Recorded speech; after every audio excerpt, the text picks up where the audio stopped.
ہماری بیوی بچے تبلیغ میں کیوں نہیں رکھتے کہ ہماری زندگی صحیح نہیں گھر میں ہے؟ ہمارے ملازم تبلیغ میں کیوں نہیں لگتے؟ ہماری زندگی ان کے ساتھ صحیح نہیں عمل۔ ہمارے محلے والے کوئی دعوت میں نہیں لگتے، وہ ہماری زندگی کو دیکھتے ہیں۔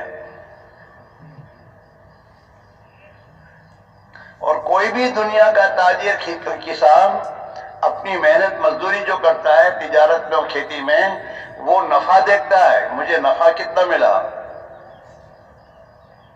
کتنی کھیتی ہوئی نہیں دیکھتا، اندر کتنا اناج ہوا۔ اس لیے سب سے پہلی بات یہ ہے کہ دعوت کی سبھی محنت اللہ نے ہم کو لگایا ہے، ہم لگے نہیں ہیں، اللہ نے ہمیں توفیق دی ہے۔ اور اللہ نے توفیق اس لیے دی ہے تاکہ اس محنت کو صحیح کر کے اس محنت کے ذریعے اپنی زندگی کو دین پر ڈال کر ہم دنیا میں زندگی گزارے ہیں۔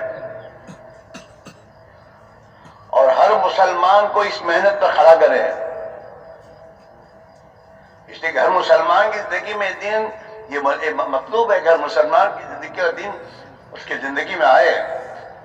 ہمارے گھر مسلمانوں کے گھر بننے چاہیے، یہود و نصارہ کی طرح گھروں میں میرے دوست دنیا بھر کی چیزیں لا کر گھروں کو سجانا یہ ہمارا مسلمان کی زندگی کا مقصد نہیں ہے۔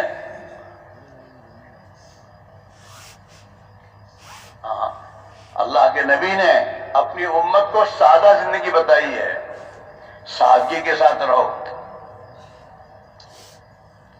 اور سنت کے مطابق رہو۔ سنت والی زندگی سادگی والی زندگی ہے، تکلفات والی زندگی نہیں ہے۔ سنت والی زندگی سے کے ذریعے انسان میں چھوٹا پن آئے گا، بڑا پن نہیں۔ میں تبلیغ والا ہوں، یہ بڑے بول نہیں بولا کرتا ہو، میں پرانا ہوں نا،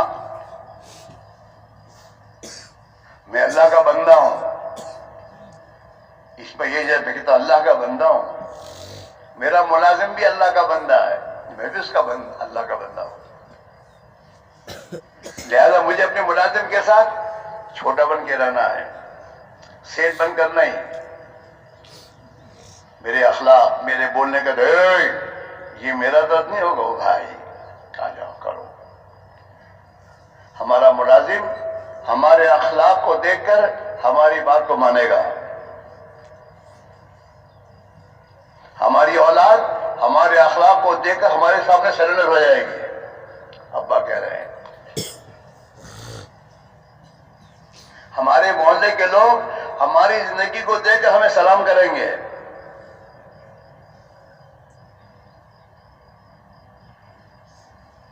خوب کہنا اور ہے، خوب ہونا اور ہے۔ تبلیغ میں ہر دعوت کی محنت کرنے والے سے یہ بات کہی جا رہی ہے کہ خوب ہو کر زندگی گزارو۔ تمہاری تجارتیں اوروں کی تجارت جیسے نہیں ہونی چاہیے، امانت داری، سچائی والی، اپنے گاہکوں کے ساتھ اخلاق سے پیش آنے والی، اپنے بھائی اور اپنے گاہک کے ساتھ ہمدردی والی ہماری تجارت ہونی چاہیے۔ دنیا کمانے کا چکر مسلمان کا نہیں ہوتا، مسلمان تو اپنی دنیا میں بھی اپنا دین بناتا ہے۔ ہاں، ہمارے بڑے بزرگ کیا فرماتے ہیں کہ اپنی دنیا سے اپنی آخرت بناؤ تو ہو سمجھدار، عقل مند۔ اگر اپنی دنیا سے دنیا بنا کے مرو گے تو دنیا سے تو خالی ہاتھ ہو کے جاؤ گے، دنیا کیا کام تمہارے آئے گی؟ اس سے بڑا احمق کون نہیں ہے؟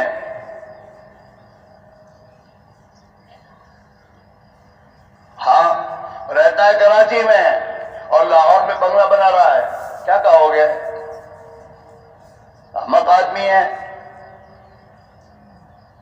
جانا مر کے آخرت میں ہے، قبر میں جانا ہے، وہاں کی تیاری نہیں کر رہا اور اس دنیا کو سجا رہا ہے، دنیا کو بنا رہا ہے اور مر کے جا رہا ہے خالی ہاتھ۔ تو اس سے بڑا احمق کون ہوگا؟ اس لیے حضور صلی اللہ علیہ وسلم نے اپنی امت سے فرمایا الکیس من دان نفسہ وعمل لما بعد الموت، کہ تم میں سمجھدار آدمی عقل مند آدمی وہ ہے جو اپنی نفس کو کنٹرول میں رکھے. جب پیسے آتے ہیں تو نفس کنٹرول میں نہیں رہتا. ہاں پیسے آئے ہاتھ میں. اب جس گھر میں پردادا بھی اسی گھر میں بڑے ہوئے پلے اور اس میں زندگی گزار کے گئے, دادا بھی اس میں جا کے گئے, ابا بھی اسی میں اس گھر میں زندگی گزار کے گئے, اور اس کے پاس بھی وہ گھر آئے. اب کیا کہتا ہے, گھر پرانا ہو گیا اب نیا بنگلہ بناؤ.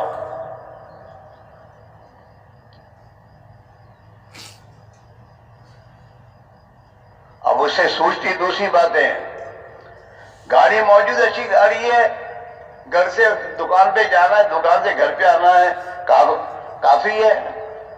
لیکن پیسے آ گئے, اب کھجلی ہوتی ہے, گاڑی بدلو, دوسری گاڑی لاؤ, ایک گاڑی لانا کافی ہے. یہ کبھی سوچتی نہیں ہے کہ اللہ نے مجھے مال دیا, میری آخرت بنا دو, میری آخرت بناؤ, غریبوں کے گھر بنا دو تاکہ ان کے گھروں میں رہیں گے, یہ دعائیں کریں گے اور میرا اللہ مجھے جنت میں گھر دے گا. غریبوں کے کام آؤں.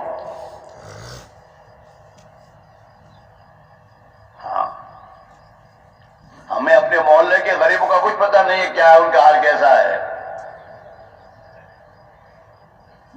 کبھی تحقیق بھی نہیں کرتے. ہاں اور اللہ کے نبی نے فرمایا تم میں سے وہ آدمی مومن نہیں بن سکتا جو رات کو پیٹ بھر کے کھانا کھا کے سو جائے اور اس کا پڑوسی بھوکا ہو.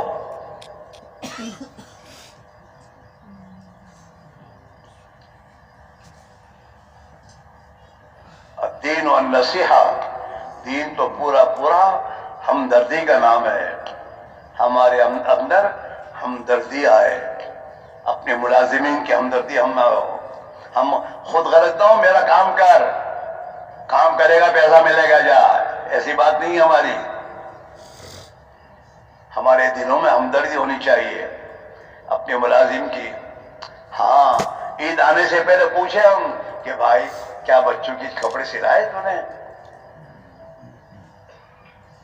میرے بچے میرے ہیں, کیا اس کے بچوں کے دل, اس کے بچے کے بعد اس کے دل میں محبت نہیں ہوگی کہ بھائی گھر میں کیا حالات چل رہے ہیں. اور کہے گا سیٹ بھی بہت دنوں سے بیمار ہو رہی ہے اور یہ ہو رہا ہے, اب شیر کو رونا پڑے گا کہ یار میرے ملازم کے گھر میں اس کی بھی بیماری ہے, میں نے کبھی پوچھا بھی نہیں, اور بیچارہ پریشانی میں زندگی گزاری اس نے, میرا اللہ کیا جواب میں دوں گا. پڑوسی وہ بیمار ہے بیچارہ, اور مجھے پتا بھی نہیں, اور میں اس بیچارے کی خیر خبر لینے گیا, چاہے وہ کوئی بھی ہو. اللہ کے نبی نے تو یہودی بچے کی, میرے دوستوں عیادت کے لیے آپ تشریف لے گئے ہیں. ایک یہودی کا بچہ نوجوان حضور کے پاس آتا جا رہتا تھا, اس نے کچھ دنوں سے وہ آنا بند ہو گیا, ہے نہیں. حضور نے پوچھا ارے وہ نوجوان آتا تھا وہ آتا نہیں, کیا بات ہے, کیا ہوا؟ اور ہمیں اپنے محلے کے مسلمانوں کا بھی پتہ نہیں ہے. ہم نے اپنے آپ کو ایسے بنایا ہی نہیں ہے کہ ہمارے محلے کا غریب بے جھجک السلام علیکم کہ ہمارے پاس آگے بیٹھے.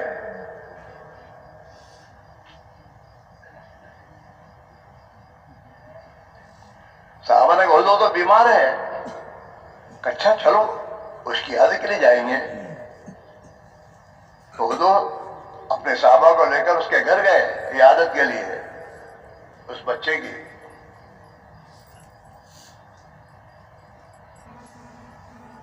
تو بچہ بیمار تھا اور آخری گھڑیوں میں تھا.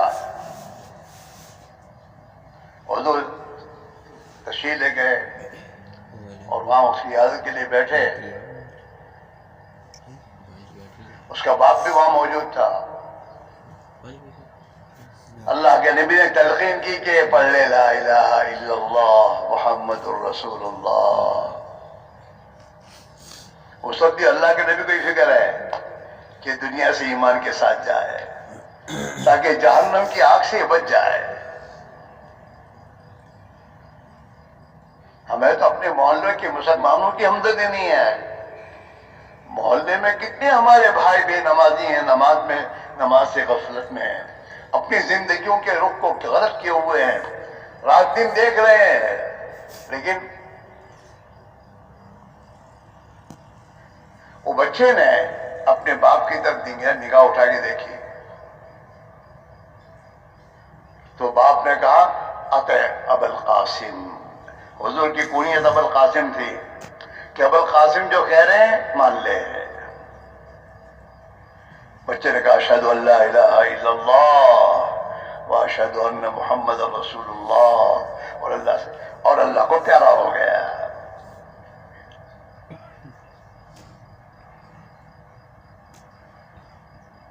اصل تو دعوت کی عظیم محنت کا مقصد یہ ہے ہماری زندگی میں پیارے نبی کی مبارک زندگی، آپ والے اخلاق، آپ والی ہمدردی، خدا کی مخلوق پر رحم کھانا، یہ ہماری زندگی میں دن بدن آ رہا ہو، جو ہمیں چین سے گھر میں بیٹھنے نہ دے. پھر 2.5 گھنٹے 8 گھنٹے کا مسئلہ نہیں رہے گا.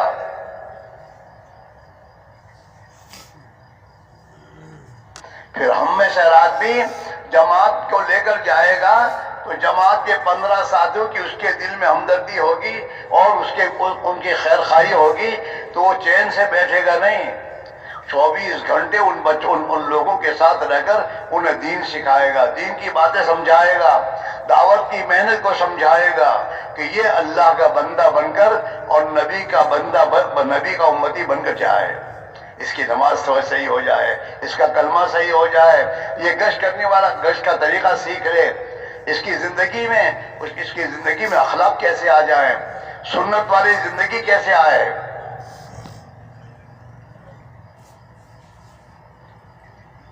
تعلیم کر کے چھٹی نہیں دے دے گا، وہ ان کو لے کے بیٹھے گا، انہیں عملی طور پر وضو کرنا سکھائے گا.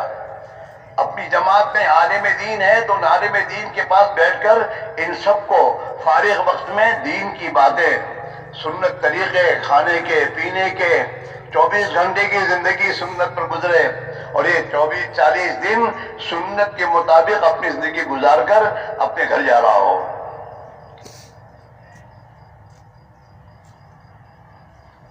انہیں دعوت دینا سکھانا، یہ سب کام سکھانے پڑتے ہیں.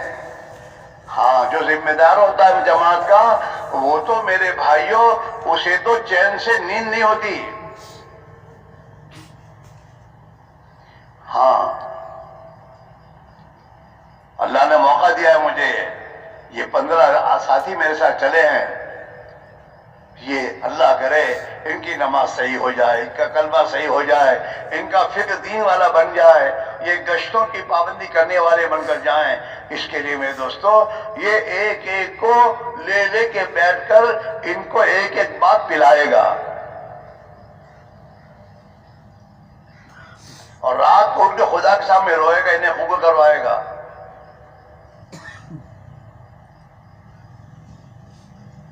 ہاں، یاد رکھیں یہ دعوت کی محنت ہمارے پاس امانت ہے.